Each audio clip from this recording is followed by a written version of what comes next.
Alex Goncalves, Portuguese sports journalist. It's lovely to have you. Of course, Ghana and Portugal haven't yet played, but what have you made of the World Cup so far? Well, thank you very much for having me. It's been fascinating, hasn't it? We've seen a lot of goals. We've seen a shock already with the Argentina-Saudi Arabia match, which was unbelievable. What a comeback. I think the excitement has been building and building, and finally we've arrived, and it's amazing. And of course, I always feel that the World Cup doesn't truly start until you see your own country play, if you see what I mean. I think that's when the excitement truly gets to the next level. So far it's been amazing, but the real thing starts when we see our teams take to the field. Okay, let's dive straight into it. Cristiano Ronaldo, the news in the last 30 minutes come out that he's agreed by mutual consent to leave Manchester United. With the interview coming out with Piers Morgan just around the time the Portuguese team was gathering together, we saw that video between himself and Bruno Fernandes. They say it was nothing, but with all that buzz surrounding him, all that noise surrounding him, and his relationship with Manchester United, has that in any way affected the Portuguese camp? Well, they're all saying the right things. They're all saying everything we want to hear as Portuguese football fans. They're saying that it's a very pleasant environment. Everyone's happy. Everyone's getting along. So they're saying all the right things. Of course, there must be a little bit of tension behind the scenes. There must be a little bit of aggravation there, a little bit of disagreement. But ultimately, I think it's mainly noise in the media more than anything else. I think in Portugal, it's much less of an issue than it is internationally, let's say. I think certainly in the international media, we see it's been made out to be this huge thing. And in Portugal, it's more like we just want to forget about that. We want to move on. And I think the players are on the same page there. So I think it's not as bad as maybe it could have been. I think it's very poorly timed, this interview. I think it's a big distraction. But ultimately, I think the players have a good mentality, and I think they're managing to get past it. Great. What's the feeling like in the Portuguese camp and amongst the Portuguese people? Because from the outside, we look at this team, and this is probably for us one of the best Portuguese teams we've seen in recent times. I think we'll go back to the 2000, between the Euro 2000 and 2004 with Figo and Ricoh stadiums coming around. I think from the outside, this looks like it's sort of a return of that golden generation, and we feel like this is a huge time and a good opportunity for Portugal to capitalize. Is that the feeling that is in Portugal at the moment? I agree 100%. I think that people have the very same feeling. It's like that was obviously the golden generation, and we've been very blessed in the sense that we've managed to find a new one very quickly, very shortly afterwards. I think it's possibly even better, the squad depth. In terms of squad depth, it's probably even better than that squad we had in the beginning of the 2000s. Purely because of that squad depth and the talent all over the pitch. There's really no weak positions. So I think the sense is that it's kind of, this is getting to the point where we really have to make a push to win the World Cup. This is perhaps the best opportunity Portugal will ever have. What I will say is there's a bit of caution among some Portugal fans purely because they have their optimism quashed a little bit because of the manager in Fernando Santos, who has become, he's got the trademark style. He's become quite famous for his perhaps quite conservative, quite defensive football. And of course, Portuguese football fans, seeing the talent they have, the attacking talent they have, the flair players they have, they want to see Portugal go and attack teams.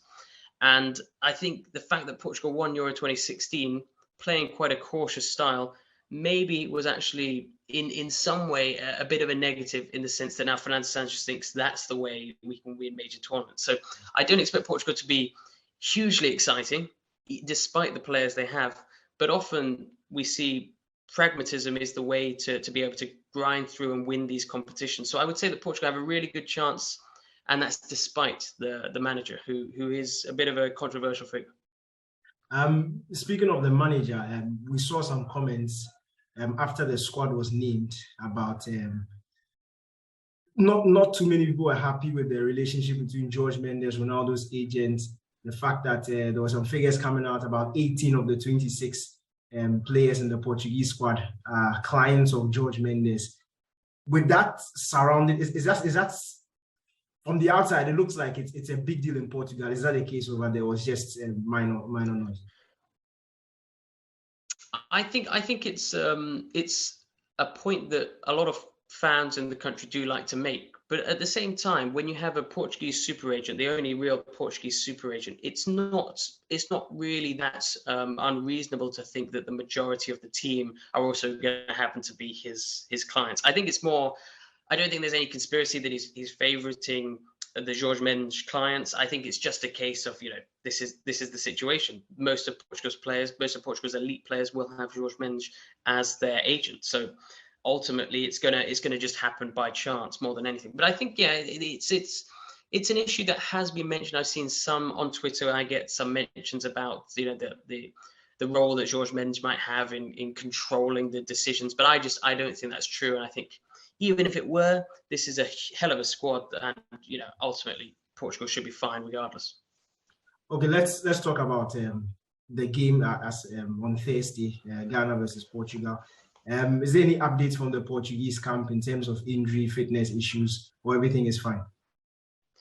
So everything's looking pretty good. I think the only concern has been Nuno Mendes at left back, who has been having a slight muscle issue, so he hasn't been training with the squad. So I'd be quite surprised if he were fit or he were ready to play against Ghana this Thursday. I think we're probably going to see maybe Rafael Guerreiro play at left back instead. The other option is we see João Cancelo move to the left, and then we have Diogo Dalot come in at right back. So there are still very good options there, but it's a bit of a blow. He's had a very good season with PSG, so it would be nice to have him. And we'll see if he makes it. But ultimately, I think Fernando Santos won't risk it if he hasn't been able to train fully with the squad as yet, and this close to kickoff as well. Let's talk about the confidence level of the Portuguese people. How is the confidence level like going into this game? Because of my like for Cristiano Ronaldo, I've been following Portugal in international competitions. And by Euro 2020, where they beat Hungary in the opening game, Portugal have seemed to struggle in opening games going back. So you go to the 2018 World Cup where they drew with Spain. 2016, they drew their opening game against Austria. You go to 2014 World Cup where they lost against Germany. The 2012 Euros, I think they drew their opening game. 2010, they drew. Then I think it's 2008 where they won 4-0 in their opening game. So between 2008 and 2020, the Portuguese team had won just 2 of their opening games. So considering their relative slow starters, what is the confidence level like coming against this Ghanaian team? Yeah, I hadn't really thought about that statistic, actually. It's true, though, that Portuguese teams do often seem to struggle at the beginning of tournaments. I would still say that the confidence levels are very high. Ultimately at this point, how much does the history really matter at the end of the day? It's all going to come down to that one match on the pitch. Nobody's thinking, oh, we've really struggled in opening games before. So I don't think it's a huge concern. I think it's just a coincidence that happens. At the same time, of course, when you have a manager like Fernando Santos who's quite cautious, that obviously increases the chances that you're gonna end up drawing a game if you're not really putting the impetus in the match and on the offensive. But I think there's good confidence. I think Portugal know that this is the Portuguese fans know this is a very good squad. I think on paper it's maybe arguably, some people might argue it's the best squad because of the depth they have. I don't know if that's necessarily true, but there's an incredible amount of talent there. Yeah. So there is optimism, but I think there's cautious optimism purely because of the manager. And it comes back to the manager again. He's where a lot of fans seem to have their doubts. Considering what is happening to Cristiano Ronaldo, what has happened to Cristiano Ronaldo at club form, at his club side this season, Man United, where he's been having to contend with the starting place. Sometimes he's on the bench, sometimes he's on the field. Is that a conversation that is being had in the Portuguese camp, that maybe he should be content with the place on the bench and be introduced in games, or he's a guarantee starter?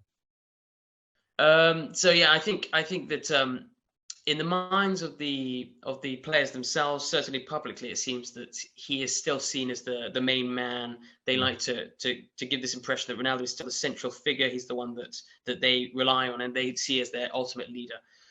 In terms of the fans themselves, however, there's more of a doubt, certainly, in terms of that. I think that there's a lot of football fans in Portugal that would like to see him drop to the bench from the beginning of games and have him as an option to come on and make his incredible impact off the bench.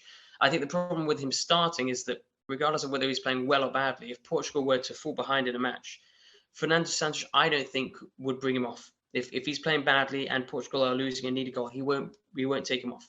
And that could be a huge detriment to Portugal's chance of winning. Whereas if he's on the bench and Portugal are losing and you can bring him on, that's a hell of an option to have off the bench. You know what Ronaldo can do in any given moment. So I think that is a genuine question that Portuguese football fans are having. But I would say in terms of Fernando Santos and the players, he's almost a guaranteed starter if he's fit and if he's ready to play. Lastly, before we end this, who are the one or two names in the Ghana squad that are getting talked about in the Portuguese public? The one or two names to watch out for in that Ghana team. Well, this is the thing. I think that Ghana are a bit of an unknown. I think that obviously you've got the famous players like the Ayew brothers, but I think that's a bit of a controversy in Ghana, is it not, that they were even included? So this is the thing. It's a bit of an unknown thing. I think you've got Lamptey as well, who obviously is known from England. So you got these types of players, but I think that certainly Portuguese football fans are not hugely familiar with how Ghana are going to play. And obviously Fernando Santos has studied them a lot, and the team know exactly what to expect. But I think there's quite a lot of excitement to see, what this generation of Ghana players are able to do. I think it was a big surprise to a lot of football fans that they actually qualified ahead of Nigeria. So it's I would say that they're not too sure what to expect. Thank you very much, Alex. It's been a pleasure. Hopefully we can both get a favorable result and there will not be too much grudge in there. And all the best to Portugal in there, and hopefully we can do this a bit more. That is if we both last very long in the competition. Well, best of luck to Ghana as well. I hope you have a great tournament. We can go through together. How about that? That'll work perfectly. Uruguay and South Korea can go home.